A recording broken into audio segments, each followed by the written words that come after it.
Hello, and welcome to the Church of Sam online video blog. My name is Damon Caulfield. Balance versus overextension. These are two constant states of being in human life. I was speaking to Mr. Sam Bailey today, and we had a conversation about immortality, as we often do.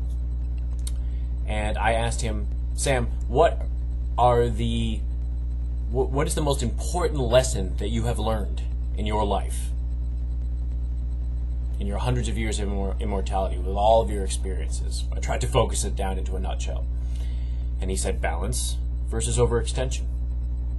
And what he means is our tendency as humans to ignore balance, which is a state when we are in touch with the flow of the rest of the universe, when we're all working in conjunction, kind of like clockwork.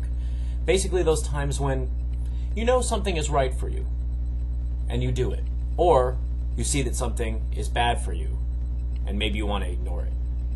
Unfortunately, when we have states of imbalance, we ignore the bad spidey sense, basically, that tells us that things are not right for us, and we go into a state of imbalance. Now, why would we do this, you say? Why would we ignore something that's a signal that's so obvious that our subconscious is telling us is wrong? Well, we do it every day, all the time, for many different reasons. See, Sam Bailey told me that he had done it many times himself. When he went to study alchemy in Italy, he left his state of balance, which was his business, his wife, his family, and he had left that behind in England to chase down arcane knowledge in Italy, and ended up studying with a man who, when he discovered Mr. Bailey's immortality, tried to murder him several times and caused him immense pain, turned him over to the Inquisition, which resulted in Sam's torture for 150 years or so. That was definitely a large state of imbalance. And he said he had gotten out, and he had achieved, over the hundreds of years he had lived, various states of balance and imbalance. Sometimes when he thought he was in control, and he thought he had found the flow, and had not. And sometimes when he willingly ignored the flow, and brought chaos into his own life. Such as the time when he told me about his experiences in Russia. At one point he was, let's just say, a highly influential member of the Russian imperial court, in the court of the Tsar.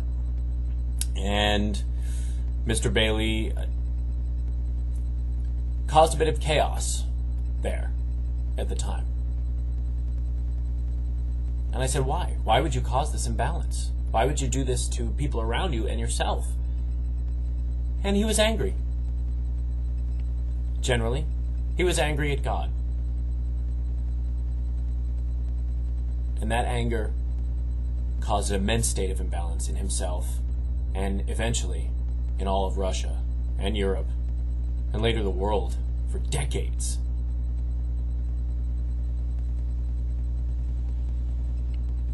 What he did there led eventually to the Russian Revolution, the rise of communism, the start of World War II, the Cold War, and everything that went with that. And he accepts that, and he owns it, and he has to deal with it. But that is an extreme example of when someone in power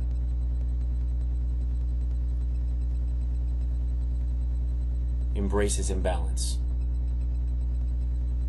Now, not all of us were in the position, or will be in the position, that Mr. Sam Bailey was in, but we can still cause immense destruction in our own lives and in the lives of those around us if we choose to ignore the flow, if we choose to ignore what the universe is telling us. An example of this, let's say you are working.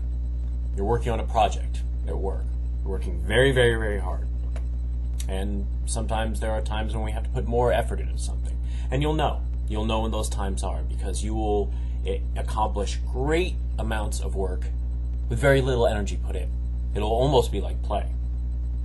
That's when you know that you're working in balance. But sometimes, say you're working on a project, you're working out of balance, you're trying hard to meet some sort of deadline, and at a point, a choice comes. You reach a crossroads.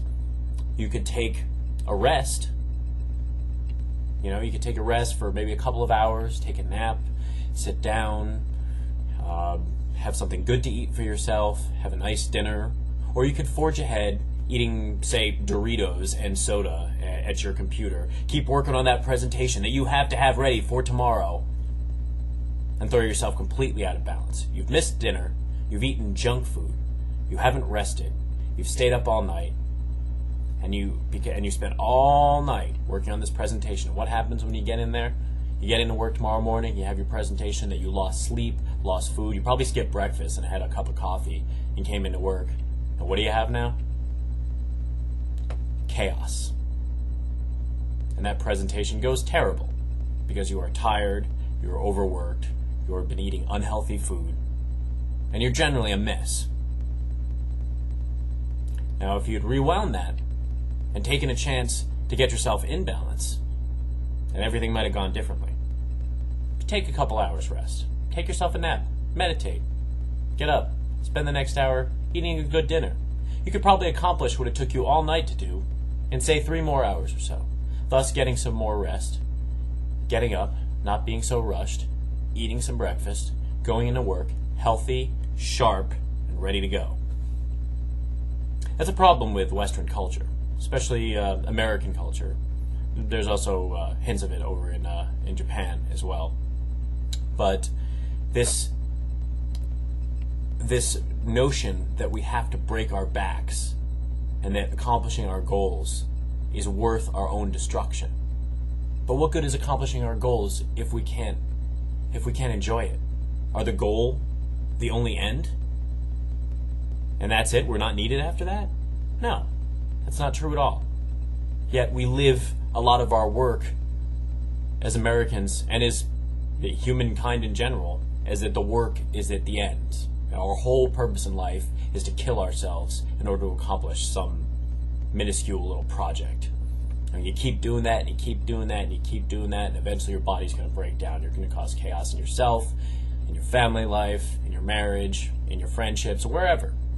In your work life, obviously. And this is something that we need to abandon as a people, as a human race. And Mr. Bailey, he told me, he said, you know the time is coming, Damon. You know the time is coming, and you know that there are beings in this universe who will be contacting us in the year 2012. You know that is almost upon us. And I see the good work you're doing, he said. I see the good work you're doing. I see that you're trying to help the people realize what it is that they need to do. But we have so little time. So let us take that time, my friends. Let us prove to the beings who are rapidly approaching our planet that we are at one with the universe, that we know how to recognize its flow, that we are practicing balance. And even if we're not perfect yet, that we are learning to think as a whole, as a collective, because we are all collected together. Because either they will come and they will see us, and they will see that we are in harmony as they are with the rest of the universe. Or they will see we are a force of chaos in the universe through our disorder and our disorganization. And they will destroy us.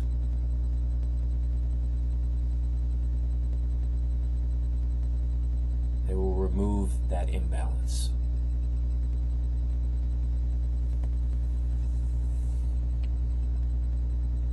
My name is Damon Caulfield. This has been the Church of Sam online video blog. Thank you very much for watching, and good day.